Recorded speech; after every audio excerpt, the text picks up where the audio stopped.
Jayden Higgins on the ascent, and now, maybe the guy I think we were first to market Jayden Higgins first round hype, and we are getting closer and closer to this being a reality. We are. And honestly, if you told me he was wide receiver 4 over Royals, I wouldn't hate it. I could even make an argument for him being wide receiver 3 over Burden. I wouldn't hate that either. Like, I really, really liked Higgins. And I found this with a lot of this top 10, actually. I like these guys, and I wanted to push them higher, and I couldn't find the guy that I was willing to drop in order to make that happen. So I would be if I am all for, I would cheer a rankings that had Jayden Higgins, wide receiver 3 or wide receiver, maybe 2, maybe 2. I could see that, but I would cheer that. I'm not willing to do it myself, but I'm willing to applaud that.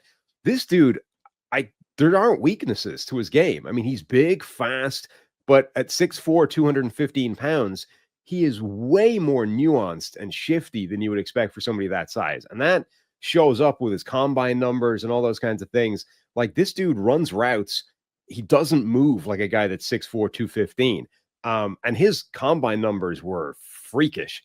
93rd percentile, a 10-yard split at that size. So 93rd percentile for like all players, or all receivers rather. Careful on the percentiles there.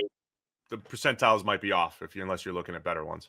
I've confirmed them with other places. Okay, making sure. Just making sure. But like 90 plus percentile for receivers, period, at 6'4", 215. That's absurd. Like the 40 was really good. Percentiles really high in the jumps as well. Like, this is a guy that's explosive, fast, and can move laterally. But yes, I like all of his game. I think he's really good. I love when this happens, Sam, because I made the joke last year. It was Ray Davis for Kentucky. I was at the game when the dude went for 300 rushing yards against Florida. I was at the game when Jayden Higgins went off against University of Cincinnati, and I was like, "Who's number 9 on Iowa State?" And I was first to market, texting people, "What's up with this number 9 at Iowa State?" And I think he's gotten better even since that point. And I think metrics wise, this is, I think, what this draft is showing, right? There's a lot of players in this draft, including my next guy, my number 5, really good drop rate, low drop rate, high contested catch percentage. But when you go back, you're like, okay, he's not running 4.3, and it's not this take the top off the defense dynamism or whatever. Higgins and the other Iowa State receiver we're going to talk about soon here, Jalen Knoll. I mean, Knoll makes everybody look slow relative to him. So if you watch both of those guys get into their routes, Higgins might look slow, but he's not slow for his size, right? I think he moves well for his size. He gets in and out of his breaks well overall for his size, catches the ball, gets upfield well, catches the ball at the catch point with the nuance, which is why he has 87th percentile contested catch percentage. He does a lot of things extremely well. And I think that's growing on a lot of people during this draft cycle. All right, that's enough of that, Steve. Over 50% of the people listening to this are not subscribed right now. So click that button, and then we can get back to whatever it is Steve's telling you about. Yeah, and so I think he has some of the best hands in the draft, maybe the best hands in the draft. His body control is sick. Like, the ball is in the air. He's able to contort.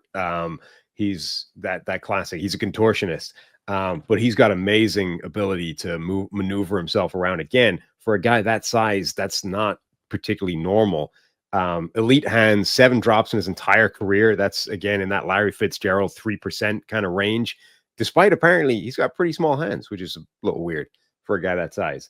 The one area, if I was going to nitpick, so I said no real flaws to his game. The one area where I think there's a little bit, I think his releases need some work at the line. And part of where you're like, well, he's not sort of, I don't think cornerbacks are scared of his releases. So they just kind of back off, let him cook, and then engage. And it's like, you didn't, like that didn't work. Like, you did your thing at the line, and the corner basically just stood there waiting for you to actually do something. And like, he's not scaring anybody with his release package, which is a problem right now. And I think once he gets that down, once he figures out how to actually force a cornerback to do something with his releases, then you're dealing with like a dominant force. Because now you've wrong-footed a corner, and he's fast enough to outrun them, and he's too big to get back once you're, in phase.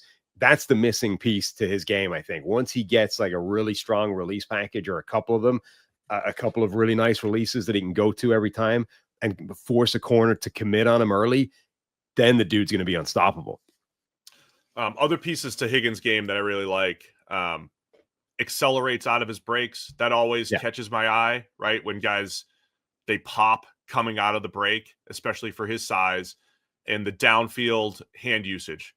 Reminds me of a Jordy Nelson, Antonio Brown, like the best receivers in the NFL. Jamar Chase does it really well. And those are the two guys I used as Jamar Chase comps coming out, which was like this Jordy Nelson, Antonio Brown compilation. Mashup. Yes, when you know how to just create that last second separation and win at the catch point with your hands, I think Higgins, he just has so much of that. And then when you add it to this draft class, there aren't a lot of dudes who run well enough at his size, have all of these skills to play the X, to be that guy that a Buffalo could look at in the late first or whoever it might be. That's why we're saying Higgins has skills that other receivers in this class don't have. Completely different receiver than a Luther Burden, even a different receiver than a Travis Hunter. So how many teams are going to say this is the guy that we could put at X? And there's not many of these options in this draft.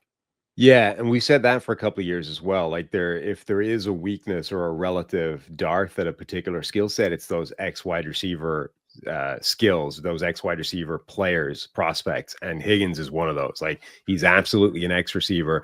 The point you made about accelerating out of his cuts, I think, is a really good one. That was one of my notes as well. Like he understands how to use his body and make those cuts without losing speed, which for a guy that size is, again, like an important and notable thing.